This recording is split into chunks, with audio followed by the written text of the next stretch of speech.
When I was 42 years old, I found my mother's original long-term care insurance policy folded into a tiny square and tucked inside the back cover of her King James Bible, right next to a strip of yellow legal paper that said forgery. Lorraine changed it. Protect yourself.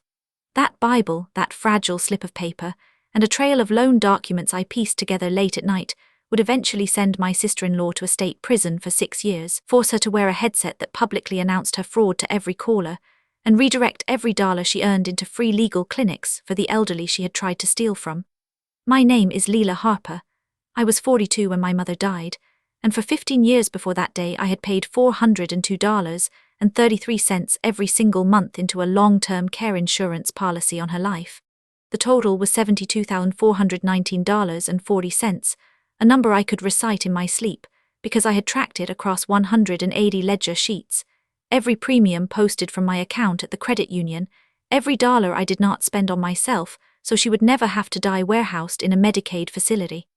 I worked as a medical billing specialist at St. Agnes Hospital, a job I took after my mother's first stroke, because it offered a steady 40-hour week, a predictable paycheck, and the rare benefit of being exactly 5 minutes from her house. In that job, I learned to read explanation of benefits forms the way a mechanic reads an engine, and I learned that insurance companies speak a language of codes and waiting periods and exclusions that most people never bother to learn until they are drowning. My older brother Dean, the handsome golden child, had parlayed a degree from a second-tier business school into a string of finance jobs and had married a woman named Lorraine Beckett, a senior account manager at Carson & Mills, a large regional insurance brokerage. They lived 2 states away and visited once a year, always in a car that smelled brand new, always asking Mom to sign something that I was too exhausted to scrutinize. My mother, Grace Harper, died on a Tuesday in March at 11:15 in the morning. She died in her own bed in the little ranch house where I grew up, with my hand wrapped around her fingers and the last of the morning light coming through the sheer curtains. The hospice nurse had told me the night before that her breathing had changed, and I had not slept, just sat in the recliner watching her chest rise and fall. When it stopped, I stayed still for a long minute, feeling her pulse fade under my thumb, and then I called the funeral home myself, because I had been the one to manage everything for years and I did not know how to stop. Then I called Dean. He answered on the 3rd ring and his voice had that flat, rehearsed quality that people use when they are already scanning an exit. I told him Mom was gone, and there was a beat of silence, and then he said, Okay, we'll be there tomorrow. Lorraine can take over the paperwork. Don't touch anything until we get there. He said it the way you delegate a task to a temp worker. The next afternoon, a pearl-white Lexus RX pulled into the driveway, and my sister-in-law Lorraine stepped out in a cream-colored blouse and heels that sank into the lawn. She air-kissed my cheek and said, Oh, honey, you look exhausted. We're here now. We're going to get everything squared away for you. Within 2 hours, they had begun opening drawers. Dean stood in the living room with his hands in his pockets, looking at the furniture like it was already inventory, while Lorraine moved through the house with a clipboard and a sympathetic smile that felt like a blade. She made a beeline for the small roll-top desk in the corner where my mother kept her checkbook, her bank statements, and the accordion folder of insurance documents. I mentioned, almost as an afterthought, that we needed to file a claim on Mom's long-term care policy with Guardian National Life, that I had been the beneficiary when we set it up 15 years ago, and that the death benefit would cover the funeral and the final medical bills. Lorraine paused and tilted her head, the way a kindergarten teacher does when a child has made an adorable mistake, and she said, Oh, Leela, didn't you know? Your mom updated that beneficiary a while back. She wanted Dean to have it. I'm sure she just forgot to mention it. You know how foggy she got toward the end. My stomach dropped into a cold, dark place. I had been present for every doctor's appointment, every medication refill, every confused night when she woke up not knowing the year. I had filled out every insurance reimbursement form. I had never heard her mention changing the beneficiary, not once, and Lorraine's tone, that smooth, unbothered cadence, told me something was deeply wrong. Later that afternoon, while they were outside on the patio making phone calls about a second mortgage they said they were refinancing on their own house, I drifted into my mother's bedroom.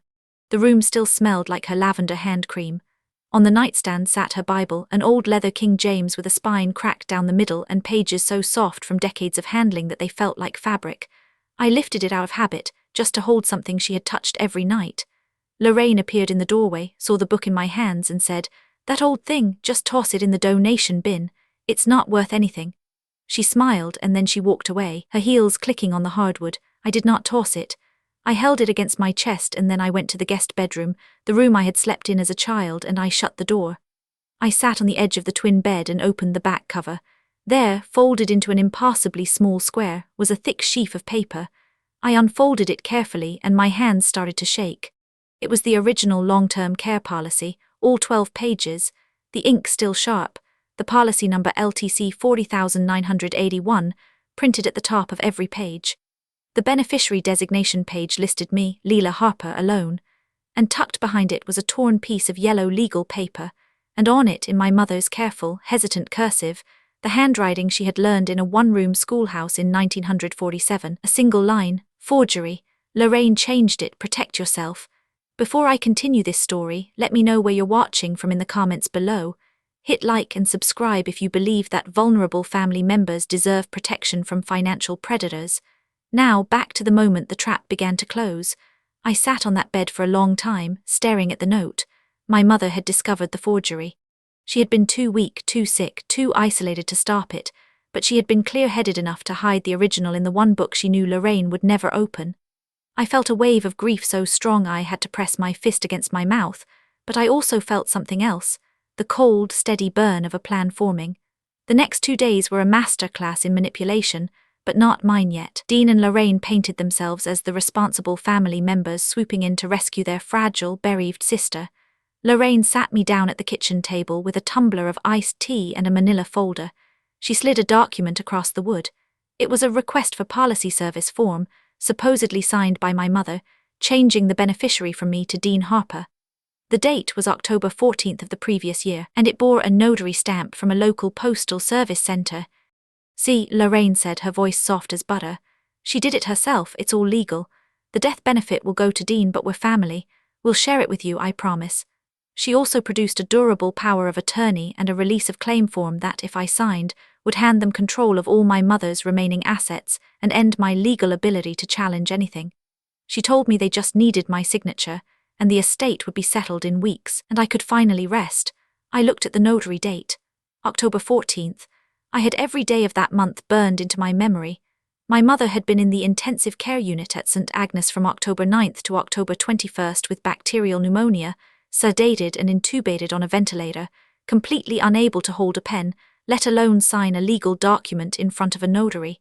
I knew this because I had never left her side. I had slept in a plastic chair next to her bed. I had watched her hands lie motionless on the white sheet. The date was impossible. It was a lie fabricated by someone who had not bothered to check my mother's medical records. But I did not say that. I let my shoulders slump.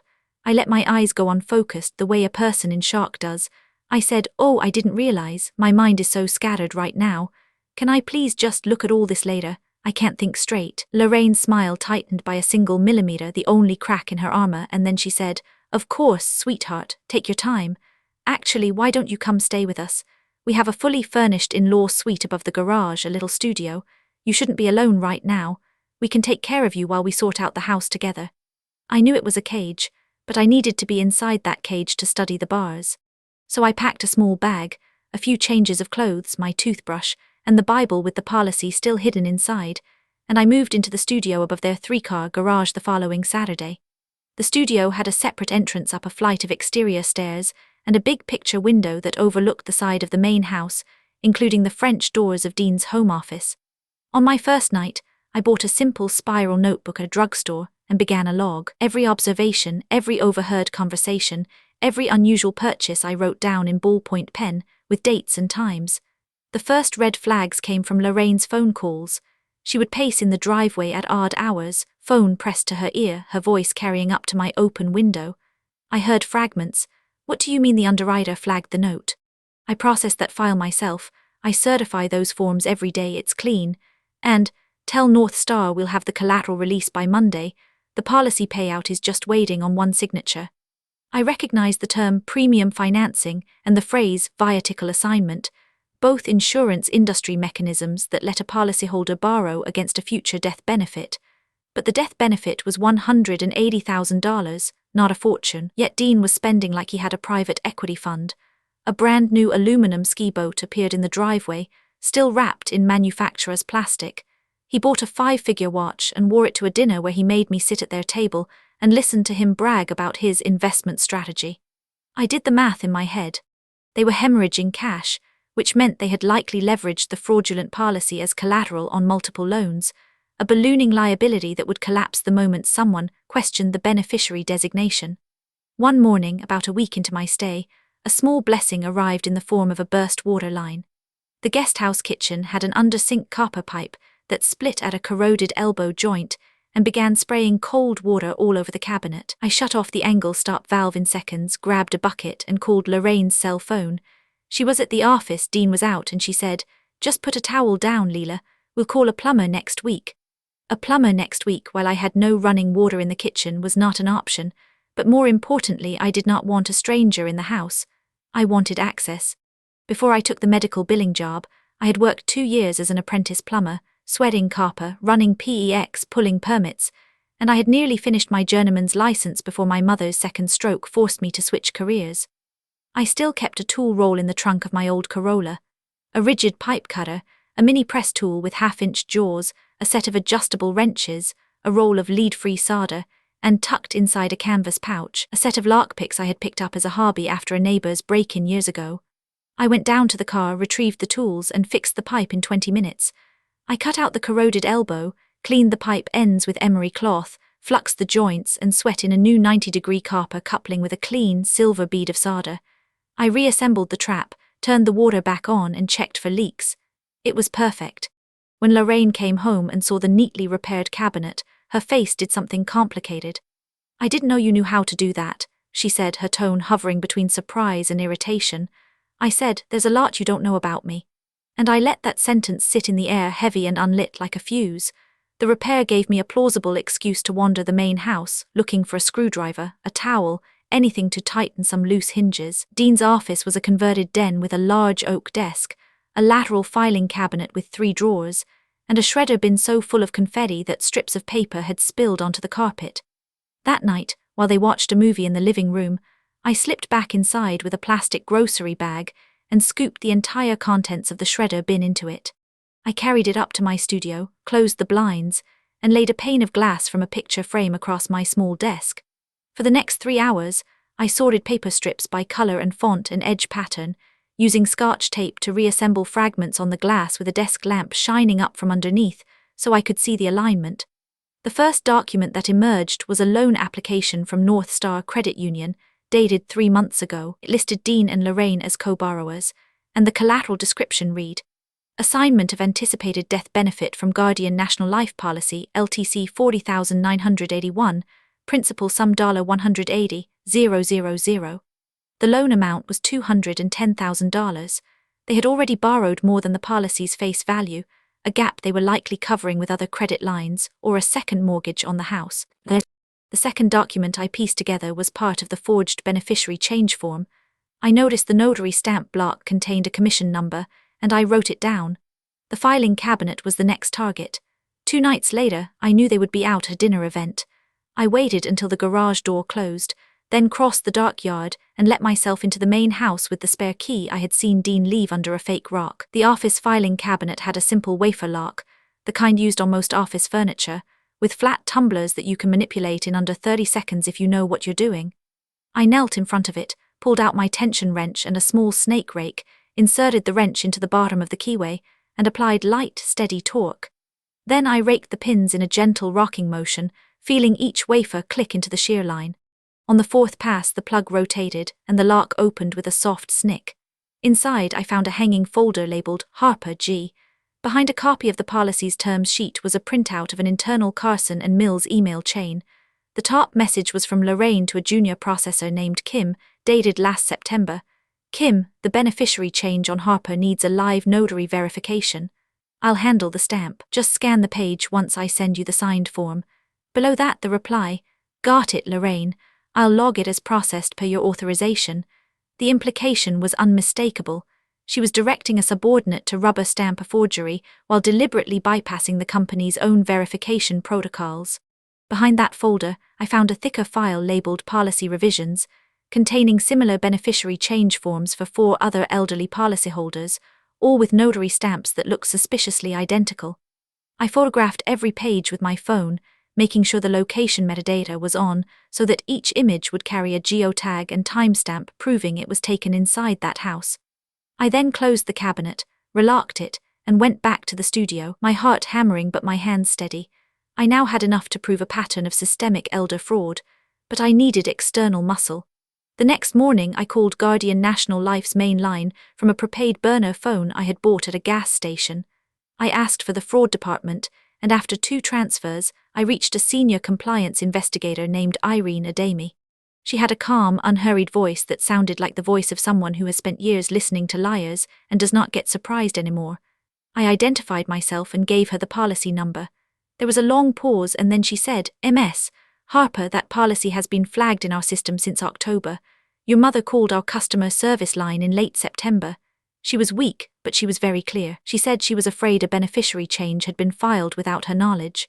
We froze the death benefit payout and placed the claim into investigative status pending receipt of the original wet ink policy document. The problem is, the beneficiary change form submitted by Carson and Mills was a digital scan with a signature that matched our exemplar. Without the physical original, our hands were tied. We couldn't even compel an audit without more evidence. I told her I had the original policy, with my mother's own handwriting on a note naming the forgery. I told her I had reconstructed loan applications showing the policy was collateral on a debt larger than the benefit. I told her about the internal email directing a junior processor to bypass notary safeguards. Irene's tone shifted from professional to intensely focused. "That is a dead man's switch your mother set for you," she said. "She couldn't stop the forgery in time, but she knew that if you ever found that original, you would know exactly what to do. Here's what we're going to do. You need to keep the original hidden and not sign anything. We will coordinate with the State Insurance Fraud Bureau and the county's Elder Abuse Task Force. We need the physical document in hand to authenticate the ink, the paper, and the signature against the scan. I'm going to set a controlled confrontation. We'll request a meeting at the Carson and Mills regional office on the pretense of needing your signature to finalize the legitimate claim. You will walk in with the original. We will have agents in the room. Do not deviate from the plan." I said yes. We set the meeting for the following Friday, but I had one more thing to do first. I had to know if there was any scrap of genuine humanity left in my brother or his wife.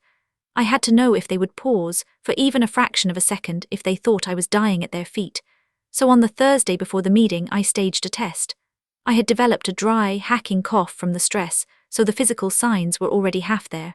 Around 10 in the morning, I walked into the main kitchen where Lorraine was sorting through a stack of documents and Dean was scrolling on his phone. I grabbed the edge of the counter, let my face go slack and gasped out, I can't breathe." Then I let my body go heavy. I dropped to the tile floor, my hips striking the grout, and I lay there with my eyes closed, breathing in shallow, erratic pulls. I heard Dean shout, Leela, what's wrong?" His voice had real alarm in it. I heard him take a step, and then Lorraine's voice cut through the air like the blade of a guillotine. "Wait, don't call 911. She said it flatly.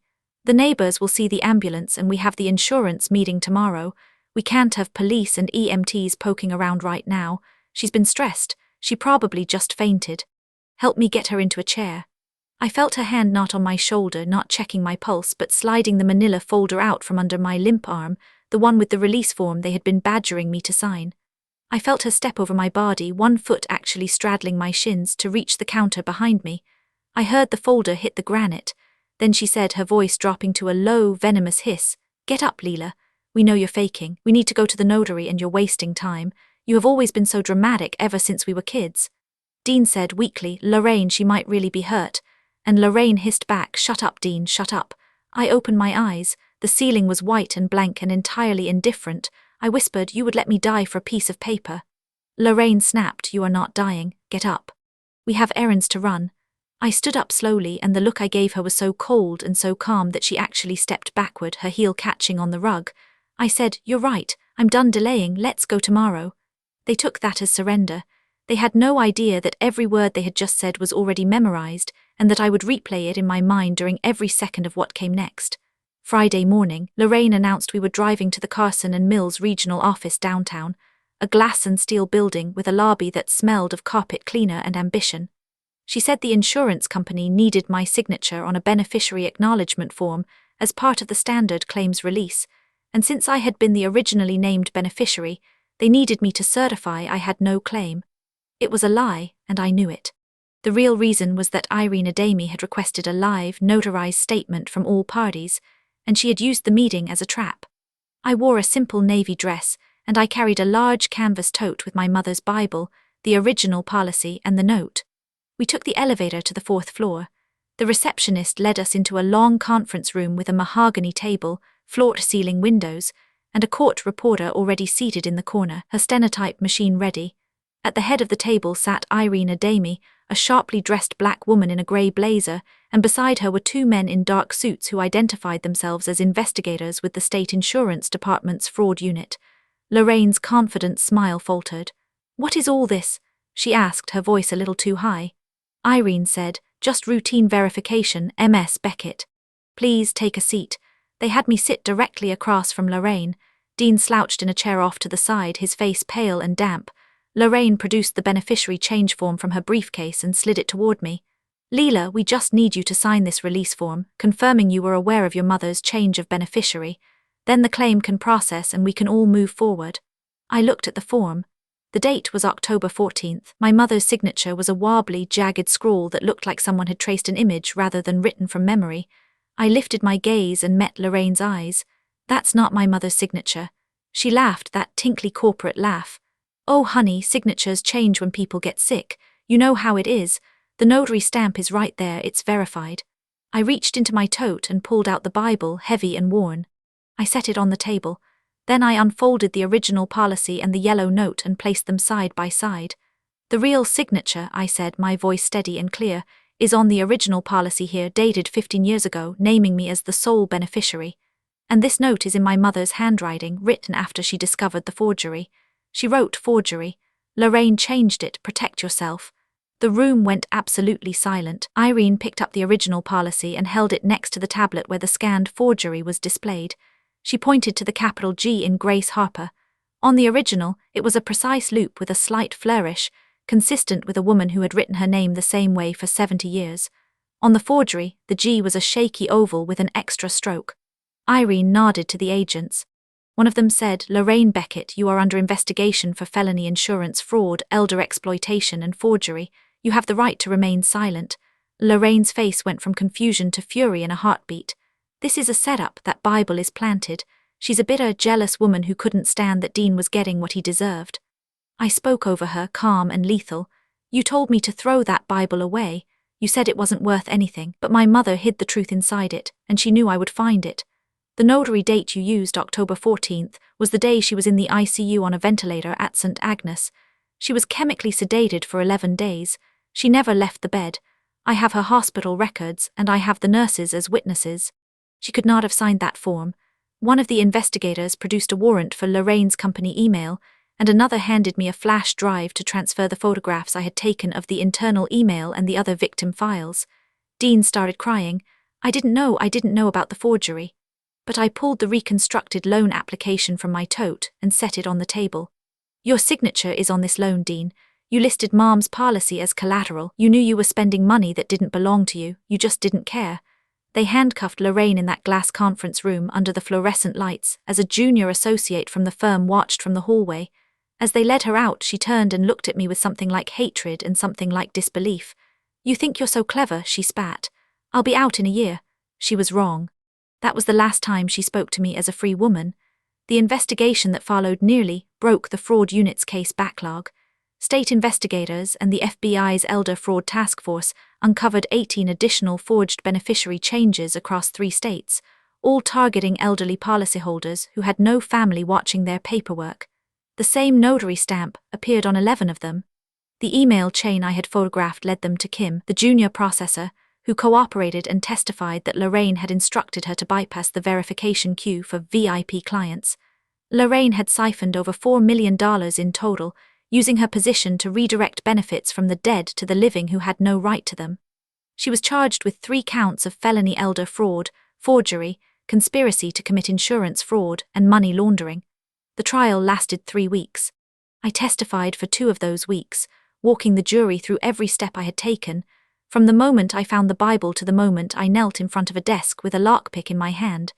The forensic document examiner projected both signatures side by side, and showed the jury the microscopic pixelation of the forged signature, proving it was a paste job from a scanned document. The loan application became the linchpin of the financial motive. It showed they were spending the money before the benefit was even released. Lorraine was convicted on all counts. She was sentenced to 6 years in a state correctional facility, followed by 5 years of supervised release. Her insurance license was revoked permanently. The court ordered full restitution in the amount of $4.2 million to the other victims, and a separate judgment to me for fraud and emotional distress. Dean, who immediately turned state's evidence, wept on the stand about how she made me do it, but the financial forensics showed he had signed 15 separate loan documents. He was given 18 months of probation, 1,000 hours of community service, and he was fired from his finance job within a week of the indictment. He now works part-time as a bookkeeper for a strip mall tax preparation office, and I have not spoken to him since the sentencing. The civil side was its own quiet victory. Guardian National Life paid me the full $180,000 death benefit, plus accumulated interest, in a direct settlement, and they issued a formal apology that I framed and hung in my office. Carson and Mills, facing a class action lawsuit from the other defrauded families, negotiated a separate settlement that included $500,000 in punitive damages earmarked for my role as the whistleblower. I could have taken that money and retired somewhere quiet. Instead, I used it to create a non-profit organization called Policy of Deceit Advocacy. We operate out of a small brick storefront on the corner of 4th and Elm.